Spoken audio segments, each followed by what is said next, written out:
سلام عرض میکنم خدمت دوستان عزیز. امروز با بخش 22 از روزنامه خاطرات اعتمادالسلطنه در خدمت شما هستم. جمعه 12. امروز از اشرف کوچ نمودند. به سمت ساری رفتیم. منزل پل نکاست.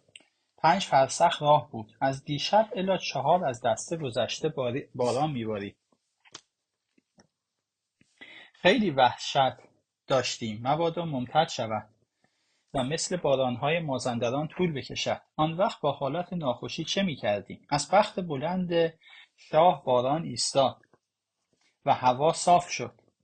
سر نهار روزنامه عرض کردم. بعد به اتفاق محقق الی منزل آمدیم. در خانه رفتم. الی عصر خدمت شاه بودم. مغرب مرخص شده منزل آمدم. به واسطه درد معده 68 ساعت است که غیر از روغن بادام و بارهنگ هیچ نخوردم. امروز الحمدلله بهترم. خون و پیش دیگر باقی نمانده. تا بعد چه شود؟ رودخانه نکا میگویند از شاهکوه و شاهرود و بستان میآید. در بهار زیاد میشود. اما حالا آب کمی داشت. داخل مرداب اشرف میشود. پل که روی این آب بسته‌اند تازه است. مرکب از 2 چشمه. یکی خیلی بزرگ و دیگری کوچک. 4 سال قبل پل شاه عباس را آب برده بود. تازه تعمیر کردند. خیابان شاه عباس را که امروز عبور کردیم حقیقتاً از کارهای خیلی بزرگ دنیاست. افسوس که خراب شده است و تعمیر کلی لازم دارد. شنبه 13. برخلاف حرکت از تهران که رو به شمال و مشرق حرکت می‌کردیم، از اشرف که مراجعت شد رو به مغرب و جنوب می‌رویم. کوه دماوند به طرف جنوب پیداست. امروز صبح مزاج مبارک قدری کسالت داشت. کوچ از منزل دیر شد. نصف شب نوبه به مزاج مبارک عارض شده بود. لحاظا قریب به ظهر راه افتادیم. قدری از راه شاه در تخت روان نشسته بود. بعد کالسکه سوار شدم. من هم هیچ حال نداشتم. منزل 6 فرسخ بود. هر طور بود خود را به ساری رساندم. نزدیک به ساری شاه فرمودند جلو بروم عرایض مردم را جمع کنم. عریضه زیاد جمع شد و علما و اعیان ساری تا مقابل صحن که آقا محمد شاه ساخته است استقبال کردند. منزل شاه در باغ ملک آرا، منزل من در خانه مشهدی سهراب بزاز ورشکسته است، اما خانه خوبی دارد. به کسالت گذشت. یکشنبه 14. صبح دو سه نفر از علما دیدن کردند. بعد در خانه رفتم. کسالت مزاج همایون قدری باقی بود. گنه گنه میل فرمودند. روزنامه عرض شد. بعد مراجعت به منزل نمودم. آش ترشی پخته بودند. در کمال بیمیلی صرف شد. از 2 3 نفر اهل ساری جمعیت آنجا را سؤال نمودم. میگویند 3000 خانوار دارد که 15,000 نفر تقریبا میشود. شهر ساری از مداین قدیمه است. مقبره سلم و تور پسران فریدون در این شهر است. یاقوت در معجم البلدان این تفسیر را نوشته است که معروف به سه گنبدان بود. حالا آثار قدیم را خراب کردند. ظاهرا کریاس مسجد جامع را آنجا ساختند. در ساری مسجدی هست که در زمان خلافت هارون بنا شده. از 800 سال قبل به اتمام رسانیده. باغ شاه عباس در سر راه اشرف است. آثار کهنه دیگر ندارد.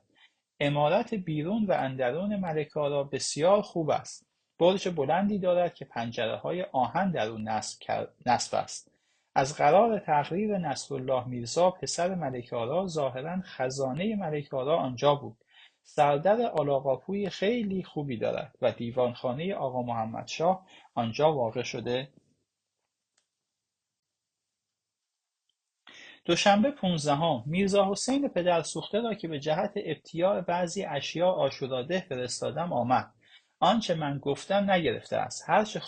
هرچه میل خودش بود گرفته بود.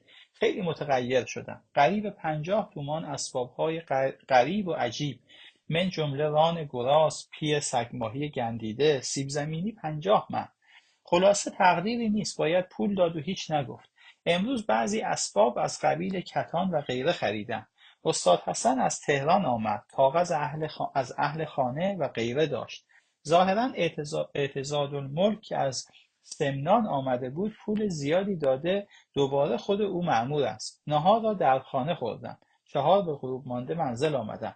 امشب در اردو آتشبازی و چراغان مفصلی است. عصر منزل عضدالملک رفتم به جهت خواندن عرایض و جواب آنها. شب خان محقق مهمان من بود. سه‌شنبه 16 صبح میرزا مهدی خان کارگزار مهام خارجه مازندران و شاطرباشی دیدن آمدند. در خانه رفتم. سر نهار روزنامه عرض شد. علما و خوانین و شاهزاده های ساری و ترکمان استراباد شرفیاب شدند. شاه اسب باغ شاه عباس رفت. من منزل آمدم. چهارشنبه 17 امروز صبح ارزچیهای زیادی منزل من آمدند از قبیل امین دیوان مازندران و غیره. بعد در خانه رفتم.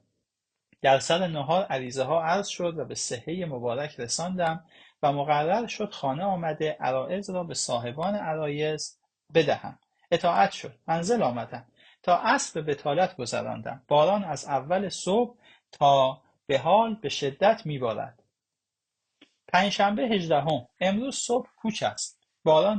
باران دیروز را همه میگفتند تا 10 روز دیگر این باران هست و عبور میان ساری و بارفروش محال است. الحمدلله نصف شب هوا صاف شد. صبح زود از ساری به سمت علی‌آباد حرکت شد. راه 5 فرسخ بود. همه گل و باطلا. شاه نهار را در بین راه میل فرمودند. ورود به منزل چون چادر و اسباب من نرسیده بود در خانه رفتم. باز روزنامه عرض کردم. از درخانه منزل آژودان مخصوص، از آنجا منزل علاءالدوله رفتم که شاید تا وقتی که منزل بروم چادر زده شده باشد. با وجود این غروب که منزل آمدم هنوز چادر زده نشده بود. 1 ساعت از شب رفته کرسی گذاشتیم. هوا ابر بود. علی‌آباد بلوکی است که طایفه نصیرالملک و میرزا زکی از اهل اینجا هستند. جمعیت که به نظر من آمد باید 3-4 هزار نفر باشد. هر چهارشنبه بازار عمومی دارد که از بارفروش و ساری اینجا آورده ابتیاع می نمایند.